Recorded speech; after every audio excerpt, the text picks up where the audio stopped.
today I'm going to continue this fun story on Pseudomonas aeruginosa, so enjoy the journey. Hopefully I don't disappoint you too much. I'm going to be going on, so in case you missed it, Mark, my advisor, I'm working on this as a continuation of what he and Ben Chan have started at Paul Turner's lab. He's a new advisor at UC Merced, professor at UC Merced, and we're really interested in antibiotic resistance with, specifically in relation to Pseudomonas aeruginosa and investigating efflux pumps and their conservation as an approach for seeing if we can do some cool phage therapy stuff. So as a roadmap, I'm going to move this a little bit. Okay. So as a roadmap, the main question that we're asking here, what are the trends for efflux-associated genes? So I'm going to give you some background. Don't worry if you're like, what is efflux? I'm going to go over it.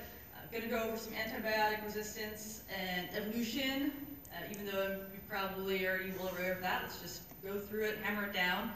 Pseudomonas aeruginosa efflux pumps, then the methods. So did some data mining and NCBI, did alignment. I'm going to be showing you some partition maximum likelihood trees. Don't worry, there will be more trees in the future. And I'm going to kind of give you the punchline ahead so that you know how to follow along later on.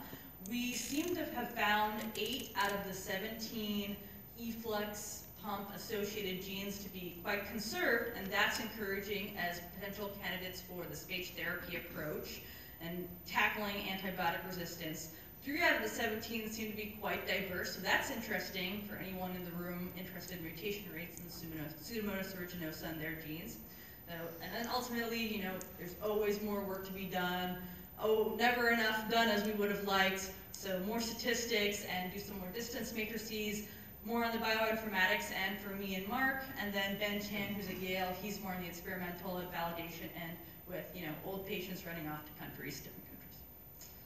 So, antibiotic resistance and evolution, what is that about? Well, you saw, maybe you were here for the other talk, but the last 2 talks, but yes, antibiotic resistance, this is not a new concept. Since the 80s, there have been bacteria that are quite rapidly mutating and show to be quite resistant, literally resistant, to even cocktails of very strong antibiotics. So what are researchers and people in the health realm doing to try and combat this? Well, they have licensed antibodies, probiotics, immune stimulation, peptides, and phage therapy. And phage therapy, it's not a new concept. You've heard about it if you're here earlier, but it started in the early 1900s actually, but kind of died out, and now it's kind of making a comeback. It's a very directed way to basically use virus bacteriophages to attack and pinpoint very specifically these antibiotic resistant bacteria. So these bacteria that have evolved to be so resistant,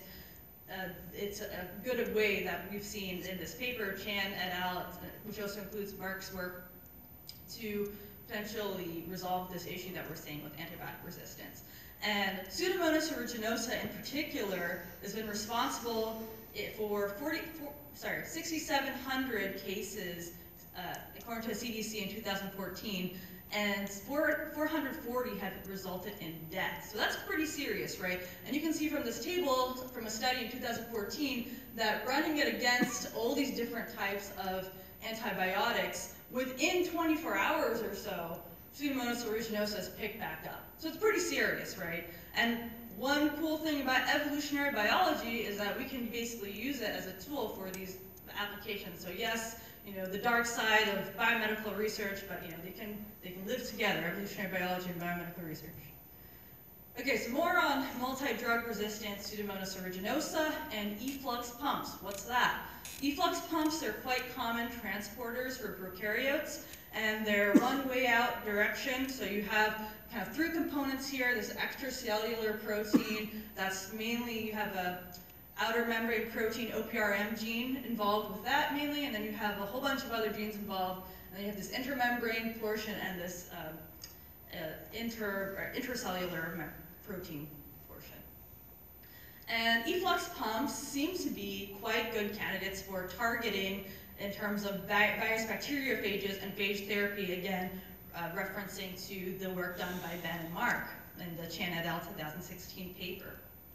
OPM in particular is a gene associated with efflux pumps that appears to be good both in terms of from a bioinformatics perspective, so looking, okay, evolutionarily it's quite conserved, and then validating that experimentally with an actual patient to show so far that this is a good gene to target for phage therapy. And what we want to know with this bottom line here is what are the other genes we may be able to target? And why do we want to know about other genes? Well, it makes it more promising, right? It gives us more confidence in this technique, and that's where evolutionary biology comes in bioinformatics.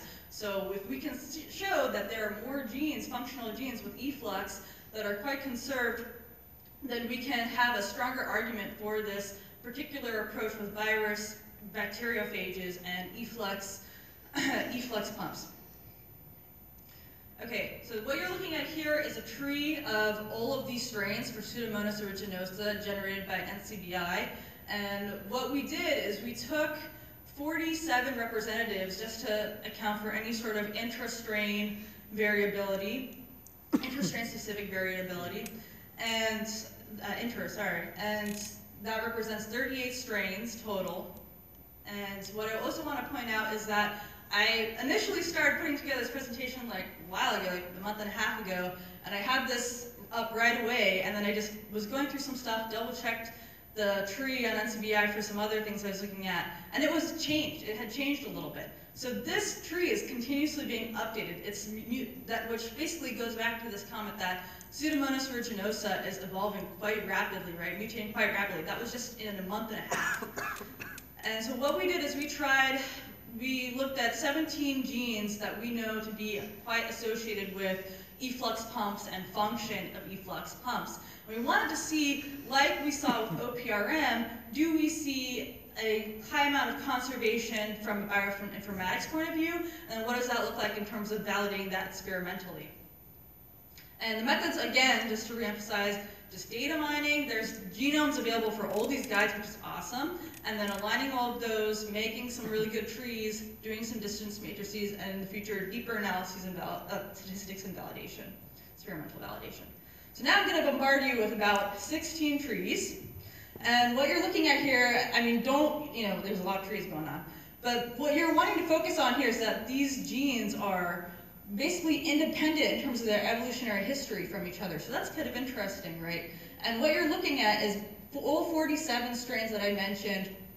Oh, I didn't realize this mouse was here. All 47 of those strains that are being aligned for that respective gene. So then notice here this note on the bottom that for MEX-T, all sequences were exactly identical. So what does this mean? Well, it seems to show that for these ones that are highlighted in purple, there's quite a bit of high conservation. And that's kind of curious. That's actually kind of encouraging. And notice that OPRM is highlighted here, so it's just confirming this previous finding that OPRM is a good candidate and that these other genes may also be good candidates for virus bacteriophage therapy. And then, we're not too interested in the diversification, but these 3 genes seem to be quite highly diverse or mutating at quite a fast pace in terms of their evolutionary history and how they compare with each other in terms of strains. So that's kind of interesting. That was kind of an interesting side finding. Now, in terms of this direction of what we're going, so what you're looking at is a distance matrix of 5 of those 17 genes.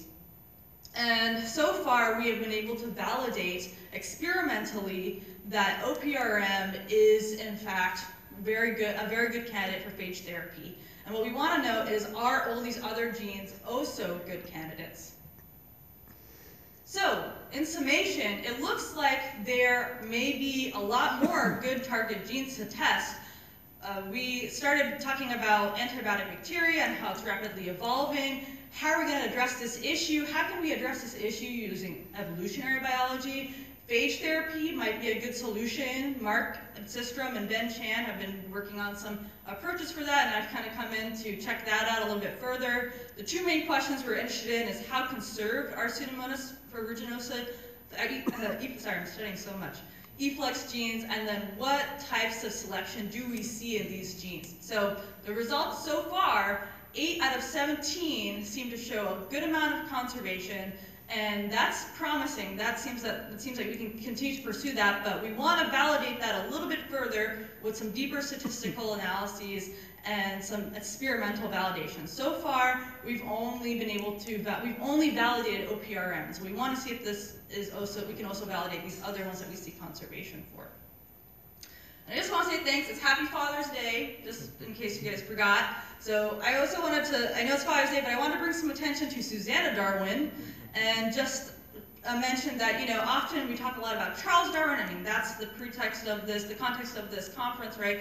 But could Susanna Darwin have been a Charles Darwin had she had the same opportunities that I have today in talking in front of all of you, right? So there's just something to think about, something controversial. And I want to thank Mark and Ben, who brought me onto this project, Tanya Woik, who's my co-advisor with Mark. Mark's seeking grad students. He's really cool. He's new. He's awesome. Talk to him if you're interested in grad school. And then I want to give a little plug for my thesis project, which is mainly looking to see if microbes influence venom productions in their host, with cone snails as the main model system. And that's everything, so thank you.